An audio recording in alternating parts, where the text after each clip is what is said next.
El amor puede sacar lo mejor de las personas. Aventuras compartidas, apoyo mutuo y la comodidad de enfrentar los desafíos de la vida juntos. Pero a veces, esos mismos lazos llevan a las parejas a la tragedia. En este video, estamos viendo a 6 parejas cuyas vidas terminaron juntas en la devastación.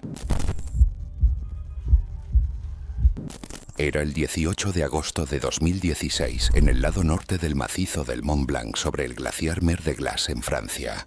A lo lejos se podían ver 2 figuras avanzando poco a poco por una estrecha espina de piedra. Era un ritmo familiar para ellos, cuidadoso, eficiente y practicado. Anna Logent, de 32 años, era maestra de escuela primaria de Múnich que pasaba cada verano escalando rutas alpinas con su compañero de mucho tiempo, Lukas Berger, de 35 años, asistente de educación al aire libre de Innsbruck.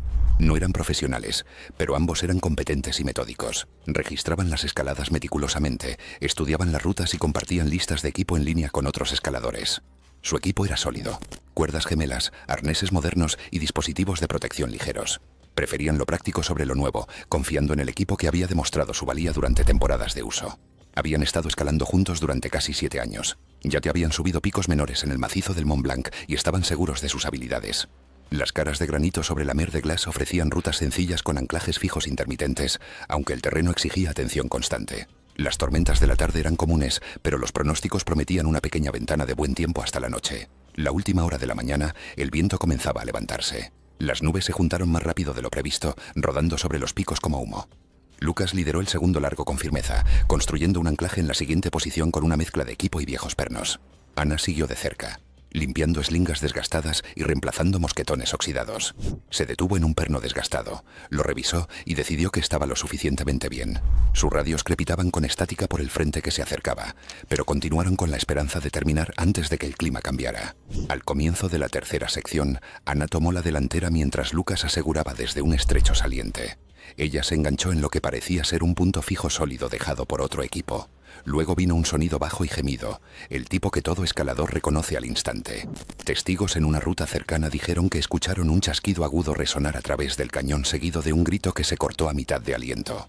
El cuerpo de Anna golpeó la pared 2 veces al caer, el impacto resonando como un martillo sobre piedra. Lukas fue jalado violentamente hacia adelante cuando la cuerda se tensó. El perno fijo al que ella se había enganchado, un tipo de expansión de acero inoxidable envejecido, se había cortado limpiamente en la manga, rompiéndose bajo la corrosión y el estrés. El choque arrancó parte del aseguramiento de Lukas y él echó su peso hacia atrás, agarrándose de un pequeño agarre mientras pedazos de roca llovían a su alrededor. En cuestión de minutos, el viento se volvió violento, aullando por el cañón como un motor a reacción. El aguanieve llegó de lado, congelándose en cada superficie que tocaba. La radio de Lukas se quedó sin señal por la interferencia, su voz perdida en el rugido. Atrapado a mitad de la cara, no tenía refugio, solo un saliente expuesto apenas lo suficientemente ancho como para apoyarse. La temperatura bajó a casi 0 en menos de 1 hora, el frío atravesando las capas empapadas hasta que sus manos se endurecieron alrededor de la cuerda. Los escaladores más arriba en la cresta informaron haber visto débiles destellos de rojo de su chaqueta antes de que desapareciera completamente en la tormenta. Un equipo de rescate en la cabaña cercana fue alertado, pero fue detenido por ráfagas de viento de más de 60 millas por hora. Cuando las condiciones mejoraron cerca del anochecer, subieron usando cuerdas fijas, moviéndose con cautela sobre rocas cubiertas de hielo. Lukas fue encontrado sentado contra la pared, inmóvil, con su arnés todavía enganchado al anclaje roto. Las señales de hipotermia y agotamiento son claras incluso a través de la escarcha. El cuerpo de Anna fue descubierto a 60 metros más abajo, parcialmente enterrado en nieve acumulada donde había caído horas antes. El informe del forense atribuyó ambas muertes a traumatismos y exposición, señalando como causa inicial el fallo del anclaje debido a la corrosión avanzada en la funda del perno fijo. La cuerda no presentó signos de error o mal uso. El club alpino emitió un breve comunicado señalando el incidente y aconsejando a los escaladores que prueben todas las protecciones fijas independientemente de su aparente estabilidad. Los estudiantes de Anna en Múnich hicieron una pequeña montaña de papel para su escritorio en el aula la semana siguiente. Los compañeros de trabajo de Lukas organizaron una tranquila reunión vespertina en su centro de formación en Innsbruck. Ninguna de las familias buscó la atención de los medios. Era el 2 de septiembre de 2017, cerca de un mirador de un arroyo, afuera de Hope, Columbia Británica, dentro de la cuenca del Valle del Fraser. Los visitantes iban y venían ese día, atraídos por el rugido constante y la corriente tardía de verano que hacía que el río pareciera vivo. Mark Hart, de 29 años, era un técnico eléctrico que trabajaba para una pequeña empresa contratista en Vancouver. Su esposa Olivia, también de 29 años, era higienista dental y a menudo planificaba sus caminatas de fin de semana entre sus turnos tempranos. No eran buscadores de emociones, solo personas estables y organizadas a quienes les gustaba el ritmo de los senderos y los lugares tranquilos sin multitudes. La vista del arroyo no era una caminata técnica, pero tenía riesgos estacionales. El río crecía con el deshielo hasta finales de agosto y a principios de septiembre seguía corriendo rápido, curvándose a través de estrechos canales de roca y rocas redondeadas antes de caer en una profunda piscina circular. Las superficies de las rocas estaban resbaladizas con algas y rocío, y el aire cerca de la cuenca del Salto estaba denso y húmedo. Los lugareños sabían mantenerse alejados del borde. La piscina debajo de las cataratas parecía calmada en los bordes, pero una fuerte corriente de recirculación corría por debajo. La pareja llegó a las cataratas poco después del mediodía.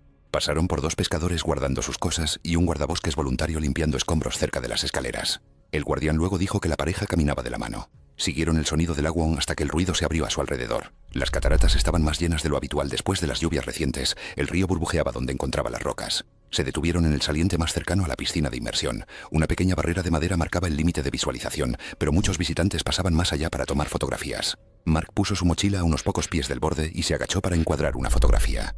Olivia se quedó atrás, quitándose la niebla de la cara. Los testigos más tarde recordaron haberlo visto dar un paso adelante sobre la piedra resbaladiza por el musgo antes de que su pie se deslizara. Se lanzó hacia adelante, cámara aún en mano, y golpeó el borde inclinado con el pecho antes de desaparecer en el remolino blanco.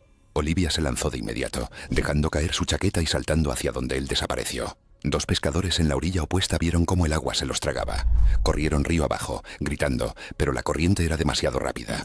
Tanto Mark como Olivia salieron a la superficie brevemente antes de ser arrastrados nuevamente, siendo llevados al estrecho desfiladero bajo las cataratas.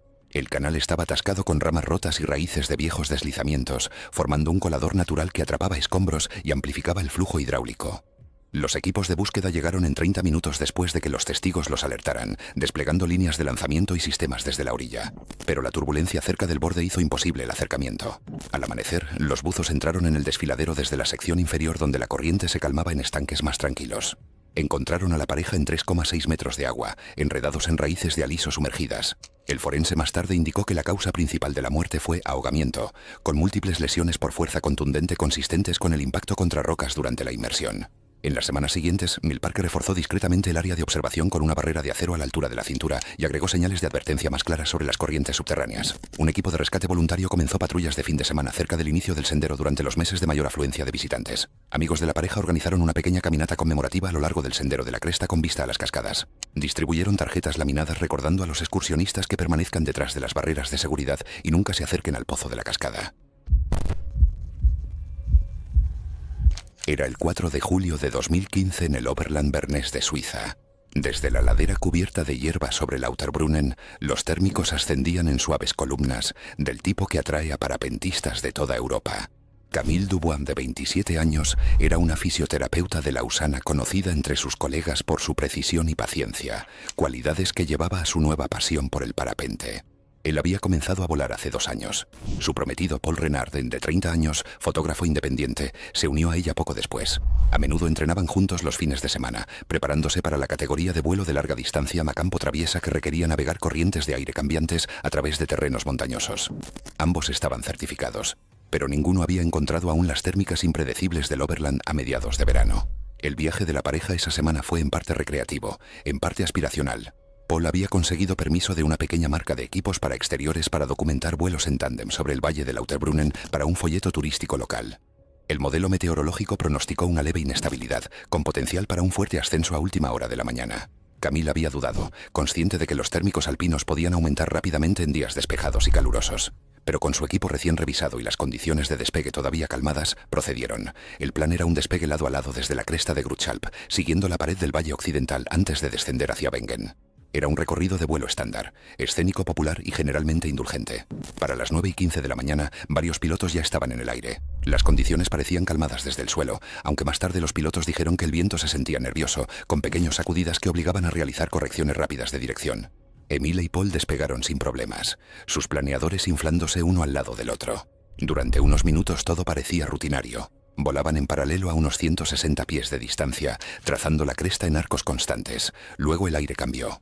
Una fuerte corriente ascendente se elevó desde una ladera calentada por el sol, levantando ambos planeadores de repente y de manera desigual. Las radios captaron breves conversaciones de pilotos cercanos advirtiendo sobre el ascenso turbulento, pero llegó demasiado tarde.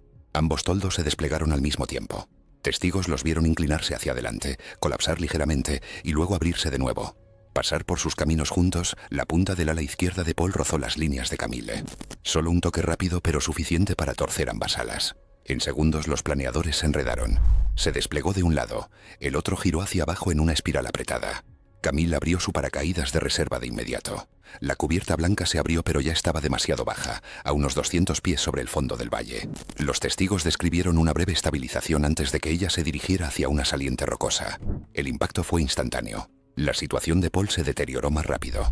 El borde delantero de su ala delta colapsó bajo la ráfaga vertical, haciéndolo girar en un descenso en espiral. Un vídeo del casco de otro piloto confirmó más tarde que sus líneas estaban completamente torcidas. No había posibilidad de desplegar un paracaídas de reserva. Chocó contra una pendiente de escombros a alta velocidad. Su ala colapsó en las rocas a su lado.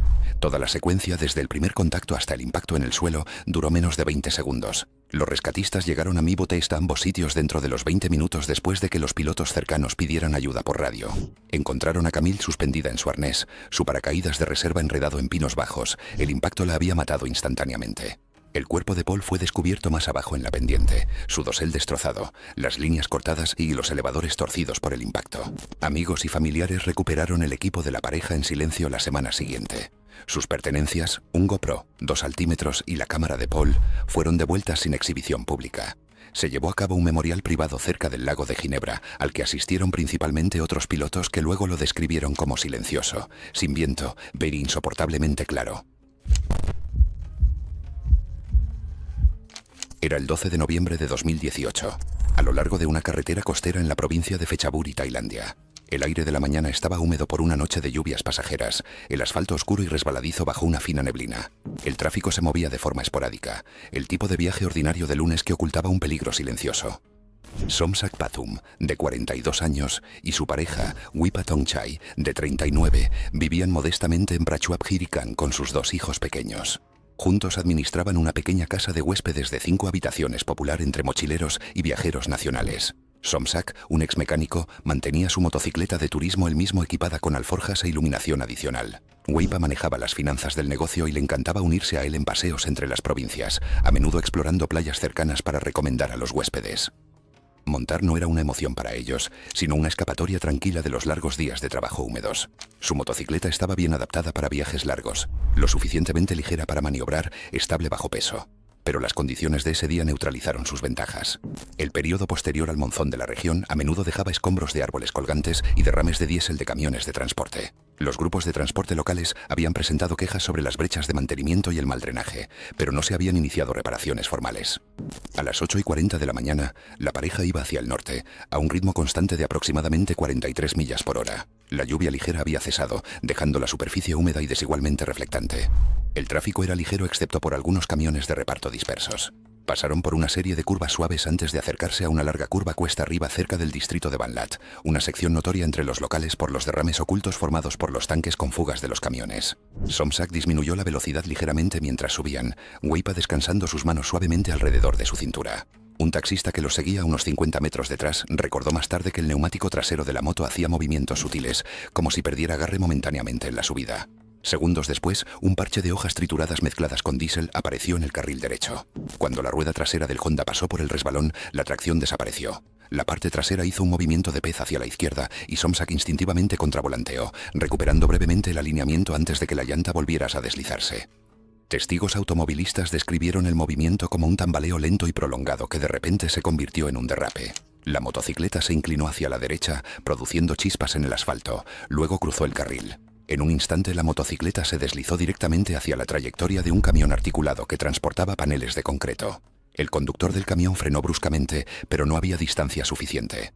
La motocicleta chocó contra el parachoques de frente, la carrocería se desintegró en el impacto. La fuerza arrancó a ambos conductores, lanzándolos hacia adelante, uno chocando con la parrilla del camión, el otro rodando bajo las ruedas del remolque. El accidente terminó en segundos, dejando el cuadro torcido de la moto atrapado bajo el parachoques delantero mientras el camión se detenía. El taxista detrás de ellos y un vendedor ambulante de frutas fueron los primeros en llegar al lugar. Encontraron la motocicleta retorcida debajo. El casco de Weipa se había soltado durante el impacto, la correa de la barbilla rota y la carcasa agrietada a lo largo de un lado. Somsak seguía atrapado bajo el chasis inferior, inmóvil. La lluvia comenzó a caer nuevamente mientras los transeúntes usaban chaquetas para cubrir los cuerpos mientras pedían ayuda. Los equipos de emergencia de la Unidad de Rescate Provincial llegaron en 15 minutos, cerrando la carretera. Ambas víctimas fueron declaradas muertas en el lugar por traumatismo contundente. El informe oficial señaló más tarde que la profundidad de la banda de rodadura de los neumáticos y la presión del aire estaban dentro del rango normal, descartando fallos mecánicos. La contaminación de diésel de vehículos en paso se indicó como el principal factor contribuyente. La casa de huéspedes en Prachuap Khiri Khan cerró silenciosamente en las semanas siguientes. Sus familiares organizaron la recuperación de los efectos personales y el transporte de los restos sin aviso a los medios. A finales del año, sus 2 hijos vivían con una tía en Hua Hin. Era el 6 de marzo de 2015, en el lado de Minnesota del Lago de los Bosques. El hielo se extendía amplio y pálido bajo un sol débil, pero el sonido debajo estaba cambiando. Lentos y huecos crujidos que surgen de las capas que se descongelan debajo. Daniel Reeves, de 33 años, trabajaba como técnico de almacén en St. Paul. Su pareja, Sofía Álvarez, de 31 años, era asistente legal. Ninguno de los dos había pescado antes de ese invierno. Daniel había pasado varias semanas leyendo foros y comprando equipo de segunda mano. Un taladro, cañas plegables, un refugio portátil que nunca llegó a montar. Sofía había sido más reacia, pero accedió a ir después de ver fotos en línea de lagos congelados salpicados de coloridas chozas. Alquilaron un paquete de mediodía en una tienda local de cebos que proporcionaba instrucciones generales y pautas de seguridad, pero sin escolta sobre el hielo. Las temperaturas de esa semana habían subido muy por encima de los promedios estacionales, un cambio fácil de subestimar cuando la superficie todavía parecía blanca y seca. Debajo de la capa de nieve, el volver a congelarse y derretirse creó un grosor de hielo desigual. Pescadores veteranos probaron cada paso con una barra de hierro, marcando senderos seguros. Para visitantes inexpertos como Daniel y Sofía, el paisaje parecía uniforme y sus trineos alquilados se deslizaban fácilmente sobre él. Alrededor del mediodía se detuvieron cerca de una bahía estrecha bordeada de juncos, aproximadamente a 100 metros de la orilla. La mayoría de los pescadores cercanos informaron de 6 a 7 pulgadas de hielo sólido en su área, suficiente para caminar, aunque se sabía que los bordes de la bahía se adelgazan rápidamente en periodos cálidos. El pronóstico del día me había mencionado que un aire inusualmente cálido pasaría por la zona, pero no se emitieron avisos oficiales de cierre. Cuando llegaron, la temperatura estaba justo por debajo de cero. El sol atravesó las nubes delgadas, suavizando la capa superior y convirtiéndola en aguanieve en algunos lugares. Daniel, animado por la sensación sólida bajo sus botas, desempacó el taladro y comenzó a perforar mientras Sofía preparaba los pequeños bancos plegables. El agujero llevó más tiempo del esperado.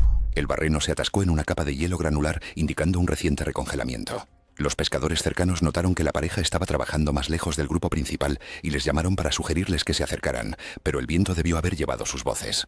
Alrededor de las 2:10 de la tarde vino el primer sonido, un gemido sordo. El hielo se dobló bajo el peso de Daniel mientras se inclinaba sobre el taladro. Al momento siguiente, uno de los pescadores a unos 40 metros de distancia lo vio caer con un chapuzón. El agujero se amplió instantáneamente, agua oscura brotando sobre los bordes. Sofía se lanzó hacia adelante, agarrando la cuerda del barreno, pero su movimiento concentró peso en el mismo parche debilitado. El hielo cedió debajo de ella y se deslizó junto a él. Daniel atrapó un borde con los codos e intentó sostenerla, pero el hielo se desmoronó en láminas. Los pescadores corrieron, uno arrojó una escalera de rescate mientras llamaba al 911. Los agentes del sheriff llegaron dentro de los 12 minutos siguientes a la llamada al 911, equipados con trajes de agua fría y líneas de lanzamiento. Para entonces, Sofía había derivado bajo un delgado saliente de hielo y no se movía. Daniel todavía se aferraba débilmente a una placa, su voz desvaneciéndose. Se estimó que la temperatura del agua era de 33 grados Fahrenheit, suficiente para causar pérdida de control motor en menos de un minuto. Los agentes sacaron a Sofía primero. Los paramédicos intentaron la reanimación, pero ella había estado sumergida demasiado tiempo. Daniel fue izado momentos después, con una grave hipotermia e inconsciente. Los médicos iniciaron el calentamiento y compresiones torácicas, pero entró en paro cardíaco antes de que el vehículo de rescate llegara a la carretera. Ambos fueron declarados muertos dentro de la hora.